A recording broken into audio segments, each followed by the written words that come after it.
It brings us to Majority Whip Kazarian's bill. It's an it's House Bill 5034, sponsored by Majority Whip Kazarian. It's an act related to domestic relations, solemnization of marriage. It allows the governor to designate any person to solemnize a marriage within the state of Rhode Island on a particular day and within a particular city or town. Whip Kazarian, welcome. Thank you, Chairman. Thank you to the members of this committee. Happy to be in front of all of you again. I've sponsored this bill a couple of years in a row now. Basically, the idea came about from a constituent of mine. She reached out to me in July, once the session had already convened, about a solemnization of marriage that she needed for her wedding in September. And since we were out of session, there was nothing I could offer her. She had to find either a priest or a judge to marry her and her fiancé. So the idea here is to modernize this process a bit, to make it so that people can apply for a application for a solemnization online. There's a couple pieces of this bill that I would like to adjust with the sub A. One piece in particular is on line. It starts on line 3, that you have to be a person who's eligible to vote in the state of Rhode Island. I think this is some language that came from some part of the law about a justice of the peace, I think. That I would be happy to see changed, or I'd like to see changed to make it so that any person who is above the age of 18, clearly if it's a friend or family member who's from out of state, that the couple wants them to marry them, we want to be accommodating.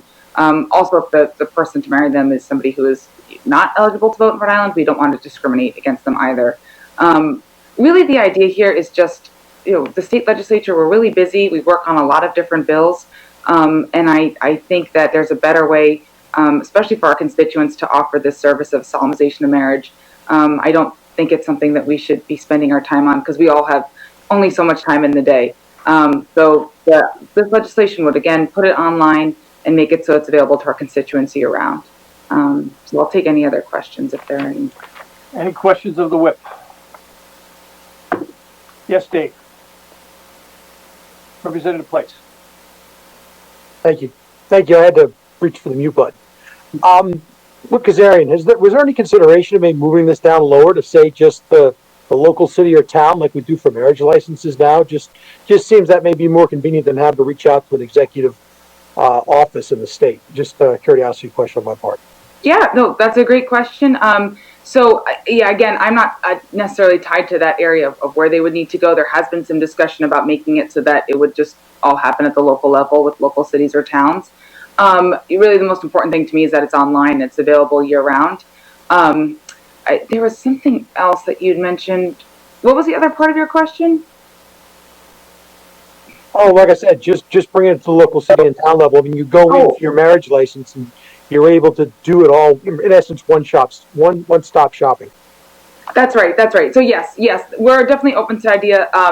The point I forgot to mention that you just reminded me of, this language also just mirrors what our neighbors in Massachusetts do, because when this happened to my constituent, I started to try and research and see what other states provide to their constituents for solemnization of marriages.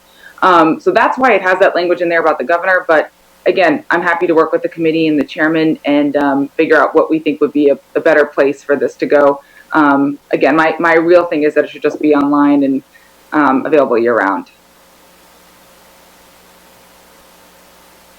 Any further questions of the whip? All right, unless anybody. Representative Corvese would like to speak. Chairman, okay. I'd like to say a few words. All right. Yes, Doc, go ahead. Whip Kazarian, great bill. As I told you privately, I think that this bill, the time has come for this bill, which is why I was happy to be one of the co-sponsors of this bill this year and in the past. The only thing I would tweak a little bit, and again, this certainly would never impede my vote for the bill, but I'd like to see the fees sort of dovetailing on to what Representative Play said, I'd like to see the fees for whatever certification would go to the municipality. But again, that's just a very, very small piece of this. I think it's a bill whose time has come for a lot of reasons, and but that's the only suggestion I'd make if you want to just take another look at that. I mean, sometimes the municipalities are always looking for ways to gather more income and revenue. I know that we're not talking about a lot of money here, but perhaps that would, especially in some of the larger cities, that would probably help. That's a great suggestion. I appreciate that, Chairman. And again, open to any ideas, and would be open to looking at that and adjusting the bill if that's what you guys would like me to do. So, thank you. Any further questions of the sponsor? Carol? Carol, you're on mute. Thought I did it. All right, how am I doing? There you go. Katie, I think it's a great bill. As you know, I just put a bill in that time was of the essence. So I'm happy to see that if we could do it this way. I do agree with Doc and yourself that, well, in Place, you'd never hear me say that I agree with Representative Place that often. But I think it would be a good thing for the municipalities to try and recoup some of the revenue that they so sorely need right now. They've lost a lot from COVID, and I'd like to see it go that route, and it would be a one-stop shop if we do it that way. So I think that's a good idea. Thank you. Yeah, thank you, Carol. I know for us as reps, it can sometimes be really stressful. You don't want to mess up somebody else's marriage. So I always find that that's a tough one. So thank you, Carol. I appreciate that. And I do remember seeing you do that the other week. Any further questions of the sponsor? Okay, I'm not seeing or hearing any. So there's let's see, the first witness is Hillary Levy Friedman from Rhode Island now. Yes, Chairman, we're getting her on the line. Thank you.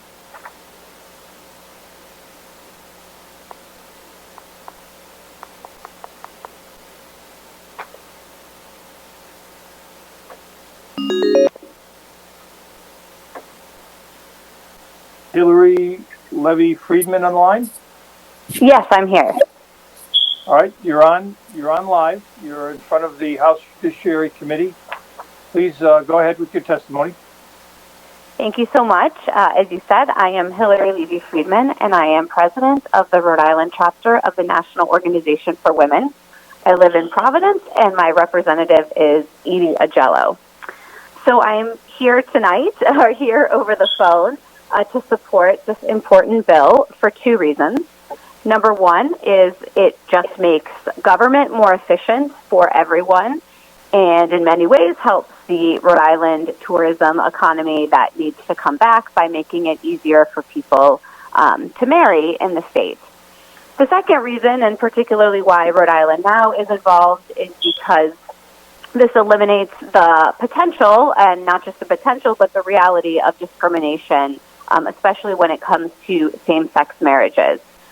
Same-sex marriage is the law of the land, but for the past several years at the Rhode Island General Assembly, when bills have come up that are about marriages between a same-sex couple as opposed to an opposite-sex couple, they have been separated out, and in many cases, people have actually voted, representatives and senators have voted against those particular bills and marriages. And this is pure discrimination, and we do not support that. And so what this bill will do is make it so that it is as seamless as possible, that there's really no opportunity for people to object on personal grounds, again, because same-sex marriage is the law, not just in Rhode Island, but in the nation.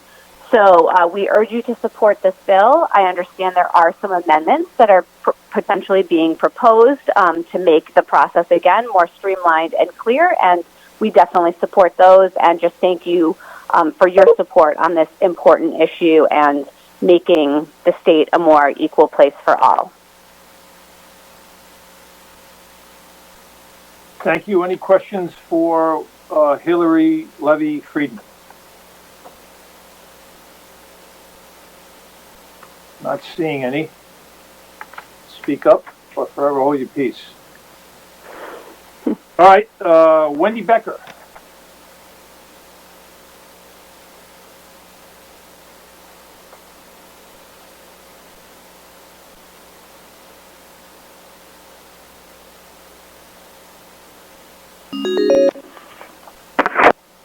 Wendy? Yes, hello. Hello, this is Bob Craven. I'm the chair of the Judiciary Committee in the House. You're live in front of the committee, so you can proceed with your testimony. Okay, thank you, Chair Craven and members of the Judiciary Committee. I'm testifying in support of this legislation as well, and agree with the comments that have been presented already, including not limiting officiants to eligible voters, so I'm glad for that sub-A. As Rhode Island Now did, I wanted to focus my comments on the need to update the process and move it out of the legislature because of the discrimination inherent in the way this body has addressed the solemnization of marriages. My wife and I were a plaintiff couple in a lawsuit against the state of Massachusetts 15 years ago with regard to marriage discrimination. While their state allowed opposite-sex couples from out of state to marry, Governor Romney closed the borders to same-sex couples. And we agreed to be part of the lawsuit because we felt really strongly that unequal treatment under the law, especially administered by a state with legal protections in place for LGBT people, was simply not acceptable. And I'm really here today for the same reason. The process of bundling and voting on marriage solemnization separately by whether they are same or opposite-sex couples getting married has been essentially state legislative leaders going out of their way to let legislators officially express their prejudice. That process has been incredibly demeaning for those of us who have watched it happen. And this change will simply ensure that that stops. I've been sad that some legislators don't believe my now 33-year-old relationship is as entitled to marriage as one between a man and a woman. But that's really on them. I'm actually way sadder that this body has been acquiescing to that, because that's completely preventable. And although not a main reason the legislation is being proposed, it does prevent the continuation of that discrimination. I wanted to also say that given that history of discrimination with regard to marriage solemnization, I hope that language can be added to prevent a future governor or local town clerk, whichever way you decide to go with this, from having the discretion to discriminate against same-sex couples in approving officiants. Thank you all very much for listening. Thank you, Wendy Becker. Any questions of Wendy? I don't hear or see any. Reverend Elizabeth Lerner Maclay of the First Unitarian Church is the next witness.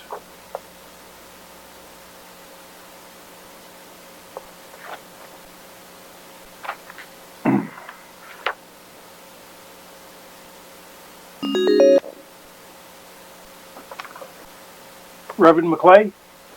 Yes, that's me. Hi, Bob Craven. Hi. You're in front of the House Judiciary Committee in reference to the solemnization of marriage bill submitted by Representative Kazarian. Please testify when you're ready. Okay, thank you so much for the time. I really appreciate it. Yeah. So I am ready. I've got it written out. I am Reverend Elizabeth Lerner Maclay. I'm the senior minister at the First Unitarian Church in Providence, which is a congregation of about 700 adult members and friends. And then we have about 150 children and youth in our church school and a history of over 300 years in Rhode Island. I have been an ordained church minister for over 25 years, during which I've performed countless weddings. And I'm testifying in favor of this bill as a faith leader, as a wedding officiant, and also as a very straight, happily married woman with a husband and 2 grown children. Marriage equality has been an essential and long-time value at First Unitarian and for the larger Unitarian Universalist faith overall. So I explicitly represent both my congregation and my religion when I say that all couples, regardless of gender or sexual orientation, deserve exactly the same rights and privileges and opportunities to both consecrate and legally recognize their union in marriage. This is now the law of the land, and for Rhode Island to retain policies and practices that treat LGBTQ couples any differently or in any way degrade their worth and dignity, their love, or their union is just indefensible, both morally and legally. If we are concerned, and I know I am, about the validity, the honor, and the sanctity of marriage in modern America, I think we need to seek new ways to hold up those values and safeguard the health of the institution of marriage. In addition to the requirements of marriage equality in our nation, it's not worth the legislature's time reviewing the validity of particular applicants for the right to perform a wedding when the Church of Universal Life has successfully established ordination as a cheap commodity and a convenience for all people. And I do want to make a point. Church of Universal Life, nothing to do with Unitarian Universalism, which is my religion, and it's been around for many hundreds of years and has nothing to do with the Church of Universal Life. I want to point out, in fact, that real clergy, and I hope most of you know this already, but you may not, real clergy, such as myself, work many years gaining academic degrees and congregational experience and hospital experience and counseling experience, worship and preaching. You get the picture. To prepare ourselves to be worthy of the title and the trust of being an ordained faith leader. And that's really what's due for any of us seeking the privileges of walking with people through some of the most wonderful and also sometimes the most tragic experiences of life, and of being a trusted voice for justice or goodness in the world.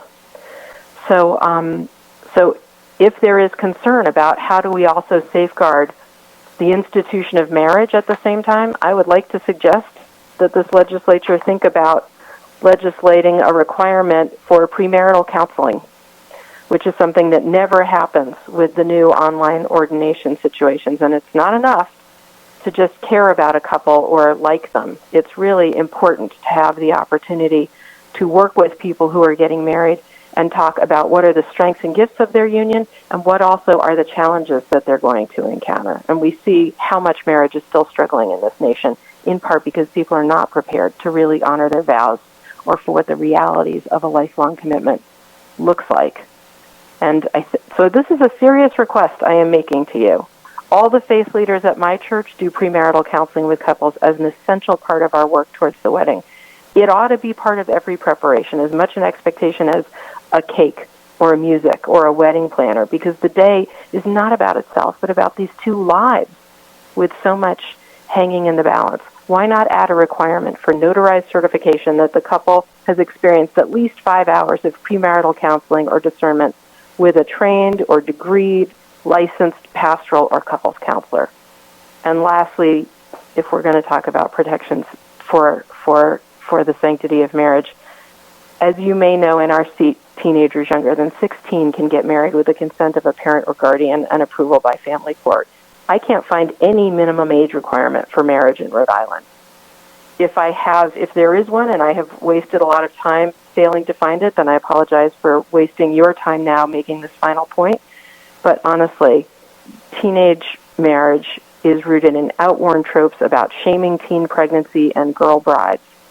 So I would deeply ask you to consider establishing a minimum age for marriage, and please consider making it 18. Because if we really want marriage to last as a sacred institution, you have the ability to take steps with your legislation to make sure that informed, prepared adults get the best chance for a mature, lifelong relationship and a healthy marital commitment.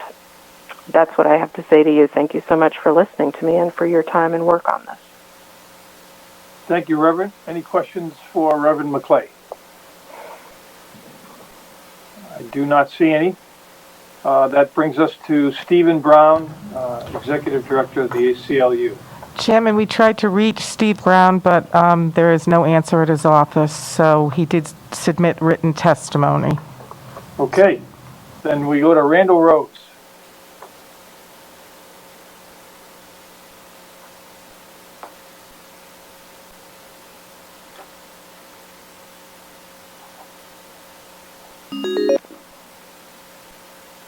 Are you on, Randall? Yes. Okay, proceed Yes. with House Bill 5034 testimony.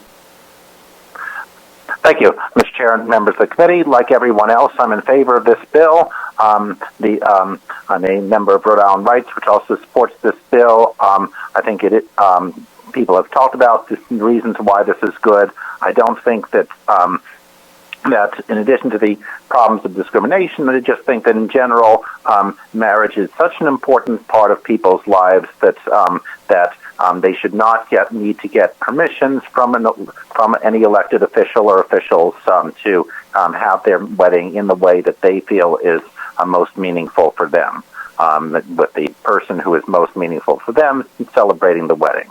I support the proposed changes suggested by Representative Place and Chairman Corvese and Wendy Becker, which all seem like good ideas. I do think the current language does allow I'm glad there is a sub-A because the current language does allow the governor discretion to deny this certificate, allowing somebody to officiate at a wedding. It gives the governor permission to deny permission. It gives the governor authority to deny permission, and it gives the governor authority to revoke permission later. And really, that's not an elected official's role. This is something that's very meaningful to the couple involved, and the couple should be able to make that choice. And without having to get politicians' permission beforehand. So if it's whether it's moved to the town level, which was a good thing or not, the town clerk or the governor should not have discretion. It should just be something that's issued automatically when the couple applies. And the only other change I would suggest is that as the bill is written, it says that the certificate is only good for a particular marriage on a particular date in a particular city or town. So if a wedding is moved to a different venue, or if a wedding is postponed or moved ahead in time, then you have to apply for this certificate all over again and pay another fee. I would just encourage the committee to give couples a little bit more flexibility, because weddings do get changed from time to time. And I think the right way to express our society's attitude towards encouraging marriage and celebrating marriage is to not make more needless bureaucratic hoops to jump through. I know there is a tendency sometimes in our laws to create extra bureaucratic hurdles. This is a case where we should be even more conscientious than usual in not creating bureaucratic hurdles needlessly. If the couple wants to move the wedding to a different venue or postpone it or move it earlier in time, say postpone it within a few months, then that should not require a new fee and a new application and a new signature by the governor. I think this is, even though it's good to reduce bureaucracy in general, this is a case where it's especially important to do that. And if anybody's worried about the revenue stream, this is not a large revenue stream at all. There are fewer than 10,000 marriages in Rhode Island every year, so this is not going to make a significant contribution to the state budget or even to a town budget.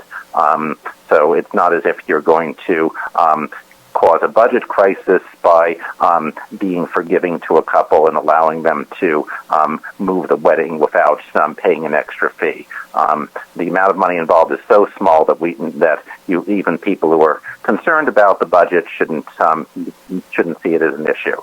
So I'm glad they're making these changes. It was a good bill to start with, and the changes we're discussing today are improving it.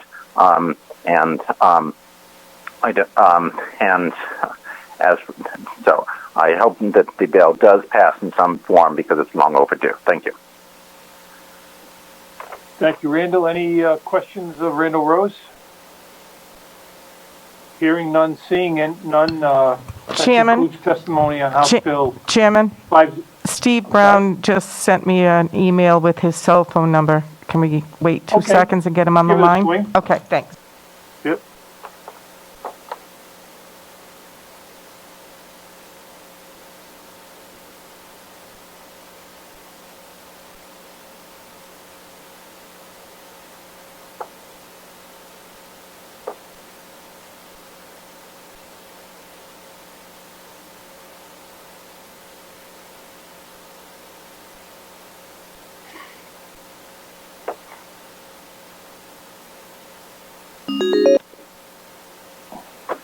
Steve, Bob Craven. Hello, Chair. How you doing? I'm fine. How are you? I'm good. You're on Good. live, and after you finish testifying, if you don't mind, I can switch you to the next bill we're going to be dealing with, where you're also testifying. So as long as you're on the phone, I'll conclude this bill and get into the next one. Go ahead, Steve. That's fine. Sure. Thank you again, and thank you, members of the committee. Belated Happy New Year. We too, the ACLU has long supported various versions of this bill over the years. Marriage is a fundamental right. This is a very personal matter, and we think, giving the couple a discretion as to who they want to officiate and solemnize the marriage only makes sense, and so we're very supportive of it. You do have our written testimony, where we do make a number of suggestions for amendments, many of which have been discussed. I would just want to emphasize one in particular, and that is making clear that whether it's the governor or city or town clerk, that they do not have broad discretion to deny licenses. As the bill is worded right now, there is complete discretion given to the governor, and obviously that could create problems and turn it into a political process as opposed to what it's really designed to do. The one other amendment we'd suggest is putting in a time frame for acting on requests, so that you don't run into the problems that has occurred with the legislature being out of session. You want to make sure that these requests are dealt with in a timely manner. But with those amendments, we hope that this is the year that this bill passes. So we strongly support it. Any question of Steve Brown? I'm not seeing or hearing any. So if you hang on a second, Steve, let me conclude testimony on this bill. So that concludes testimony on House Bill 5034, sponsored by Majority Whip Kazarian.